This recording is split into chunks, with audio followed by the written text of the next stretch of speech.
السلام علیکم، میرا نام ہے طیبہ اور آپ دیکھ رہے ہیں آڈیو ویژول بکس۔ روزنامہ دنیا کے آج کے کالمز میں خالد مسعود خان کا کٹہرا۔ آج کا کالم ہے اس طرح تو ہوتا ہے اس طرح کے کاموں میں۔ تاریخ اشاعت 30/6/2020۔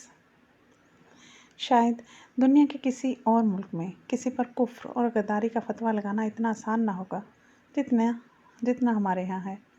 آپ کو کسی کے مذہبی خیالات سے اختلاف ہے تو بات صرف اختلاف تک نہیں رہتی بلکہ کفر تک جا پہنچتی ہے۔ یہی حال ملک سے وفاداری کے معاملے میں ہے۔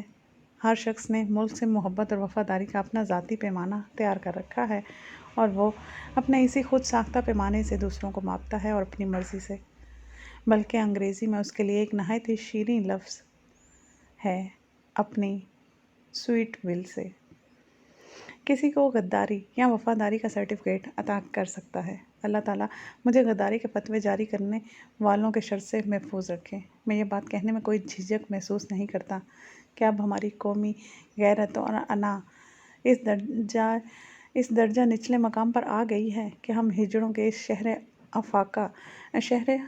افاق نعرے کے قریب پہنچ گئے ہیں جو خدا جانے انہوں نے کبھی لگایا تھا یا نہیں، لیکن بہرحال ان سے منسوب ہے کہ اللہ جرمن کی توپوں میں کیڑے پڑیں۔ اس کا ماخذ جنگ عظیم میں انگریزوں کی جانب سے لام بندی کے دوران ہجڑوں کی جبری بھرتی سے جڑا ہوا ہے۔ گزشتہ کچھ دنوں سے ہمارے اخباروں، سوشل میڈیا اور دانشوروں کی گفتگو کا موضوع لداخ میں چینی فوج کے ہاتھوں بھارتی سینا کی پٹائی ہے۔ مجھے خود ذاتی طور پر اس سے ایک بے پایا سی خوشی محسوس ہوئی ہے، لیکن یہ ایسی خوشی نہیں کہ میں اس پر تکیہ کر کے چین کی نیند سو جاؤں اور جب سو کر اٹھوں تو دوبارہ خوشی کے شادانے بجانے شروع کر دوں۔ لیکن ہمارے ہاں یہ ہو رہا ہے کہ ہمارے سارے محب وطن، دانشور اور تجزیہ نگار ساری قوم کو بھارت کی تباہی کی پیشگوئیوں، علیحدگی پسند تحریکوں کی کامیابیوں، عالمی سطح پر بھارت کی بے عزتی کی نویدوں، بھارت کے اقتصادی بدحالی کی خبروں اور عالمی سطح پر بھارت کی تنہائیوں کی خوشخبریوں سے اپنا دل خوش اور قوم کا کلیجہ ٹھنڈا کرنے میں مصروف ہیں۔ ایمانداری کی بات یہ ہے کہ اس میں سے بہت سی باتوں کا حقیقت سے دور کا بھی واسطہ نہیں ہے۔ خاص طور پر ہماری خارجہ پالیسی کے تقریباً 0/0 قسم کے نتائج کو سامنے رکھیں تو بھارت کی عالمی سطح پر تنہائی کی خبروں میں جس قدر حقیقت تھی، گزشتہ دنوں سلامتی کونسل کی غیر مستقل نشست پر بھارت کی کامیابی نے اس کا پردہ چاک کر دیا ہے۔ بھارت کے سلسلے میں ہماری خارجہ پالیسی کا غبارہ ہر چوتھے روز پٹاخہ مار کر پھٹ جاتا ہے۔ کبھی OIC اب والے اپنے اسلامی ممالک کی کانفرنس میں بھارت کو باعزت مہمان بنا کر شرکت کی نہ صرف دعوت دیتے ہیں بلکہ پاکستان کے احتجاج کو رتی برابر اہمیت نہ دیتے ہوئے مودی کو اس اجلاس سے خطاب کی دعوت بھی دیتے ہیں۔ کبھی سعودی عرب مسلمانوں کے خون سے ہولی کھیلنے والے بھارتی وزیر اعظم کو ملک کا سب سے بڑا سول ایوارڈ عطا کر دیتا ہے۔ ماسوائے ترکی اور ملائیشیا کی بھارتی حکومت کی جانب سے کشمیر کی خصوصی حیثیت کے خاتمے اور گزشتہ تقریباً 9 ماہ سے جاری تاریخ عالم کے بدترین محاصرے پر کسی اسلامی ملک کے سربراہ نے جھوٹے منہ مذمت نہیں کی۔ کورونا کی وبا کے دوران مختلف الزامات اور ہیلے بہانوں سے مسلمانوں کی نسل کشی پر OIC یعنی آرگنائزیشن آف اسلامک کنٹریز نے سوائے انگریزی والے OIC یعنی اچھا میں دیکھ رہا ہوں سے بڑھ کر کچھ نہیں کیا۔ یہ تو میں صرف اسلامی ممالک میں ہماری خارجہ پالیسی نے جو جھنڈے کھاڑے ہیں بیان کر رہا ہوں۔ عالمی سطح پر تو اس سے بھی برا حال ہے۔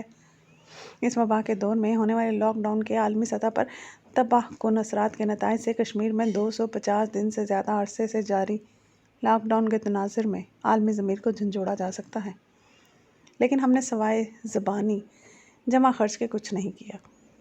کشمیر کمیٹی ایک عرصہ تک مولانا فضل الرحمان کی جیب میں پڑی رہی اور وہ اسے محض وزیر کی مساوی بلکہ اس سے بھی بڑھ کر پروٹوکول سے لطف اندوز ہونے کے علاوہ اور کوئی کام نہ لے سکے۔ کشمیر کا مسئلہ ان کی ترجیحات میں شاید آخری نمبر پر بھی نہ تھا۔ مسلم لیگ نون اور پیپلز پارٹی کے اقتدار سے فراغت کے باعث یہ عہدہ بمشکل مولانا فضل الرحمان کے چنگل سے نکلا اور سید فخر امام کے سپرد ہو گیا۔ یہ منصب جس قدر تحرک کا متقاضی تھا، سید فخر امام اس منزل کو عرصوں پہلے کہیں چھوڑ آئے ہیں۔ یہ ان کے بس کی بات ہی نہ تھی۔ اب اس منصب پر جناب شہریار خان افریدی مطمئن ہیں۔ اللہ مجھے بدگمائی سے بچائے۔ ان کو کشمیر کے بارے میں بھی اتنا ہی علم ہے جتنا کسی کو خود ان کے بارے میں علم ہے۔ کشمیر کمیٹی نے سوائے اپنے عہدیداروں کے موج میلے کے کشمیر کے لیے نہ پہلے کبھی کچھ کیا تھا اور نہ ہی اب کچھ کر رہی ہے۔ کم از کم کشمیر کمیٹی کے حوالے سے عملی طور پر رتی برابر فرق نظر نہیں آتا۔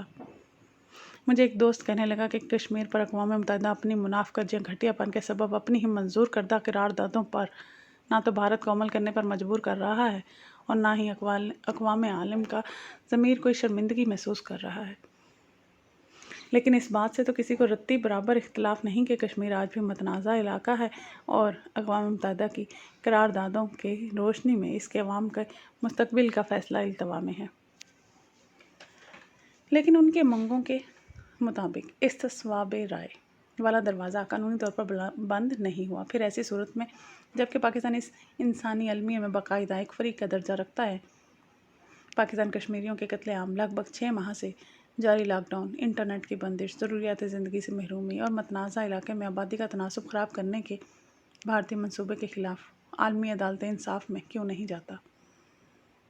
اگر بھارت اپنے حاضر سروس فوجی افسر جاسوس کلبھوشن جادیو کی ان حقوق کی خاطر جو کسی جاسوس کو عمومی طور پر حاصل نہیں ہوتے، عالمی عدالت کا دروازہ کھٹکھٹا کر اس کے لیے قونصل رسائی یعنی جیسی غیر روایتی رعایت لے سکتا ہے، تو پاکستان اس انسانی المیہ کے معاملے پر عالمی عدالت میں بھارتی جرائم اور مظالم کو بنیاد بنا کر کیوں نہیں جا سکتا؟ بھارت کشمیر میں پیلٹ گن کا استعمال کر کے جنگی جرائم کا مرتکب ہو رہا ہے۔ ہم اس جنگی جرم کے خلاف عالمی فورم میں آواز کیوں نہیں اٹھاتے؟ دوست کہنے لگا، میں کوئی قانون دان نہیں، لیکن کامن سینس یہ کہتی ہے کہ اگر عالمی عدالت مصدقہ جاسوس کو انسان قرار دیتے ہوئے اس کے لیے ناجائز رعایتوں کا حکم دے سکتی ہے تو معصوم کشمیریوں کے درد کا درما کیسے نہیں کرے گی؟ میں نے اپنے اس دوست سے کہا، تمہاری ساری باتیں درست ہیں، لیکن مسئلہ ہماری ترجیحات کا ہے۔ جب بھارت اپنی خارجہ پالیسی کی تیز کینچی سے اقوام متحدہ میں غیر مستقل ممبر کی سیٹ کاٹ کر اپنی جھولی میں ڈال رہا تھا، اسی وقت سوشل میڈیا پر ایک کلپ چل رہا تھا جس میں ہمارے وزیر خارجہ مزار پر بیٹھے مریدین کی بالوں کی لٹیں کینچی سے کاٹ کر نذرانے کی راہ ہموار کر رہے تھے۔ جس وقت بھارتی وزارت خارجہ کو اقوام متحدہ میں غیر مستقل رکن کی سیٹ کی فکر پڑی ہوئی تھی، ہمارے وزیر خارجہ کو اپنی گدی نشینی سے جڑے ہوئے لوازمات بھگتانے سے فرصت نہیں مل رہی تھی۔ پھر ایسا تو ہونا ہی تھا۔ بقول شعیب بن عزیز، اس طرح تو ہوتا ہے اس طرح کے کاموں میں۔ پلیز لائک اور سبسکرائب کرنا نہ بھولیں تاکہ روزانہ کے کالم آپ سن سکیں۔ شکریہ۔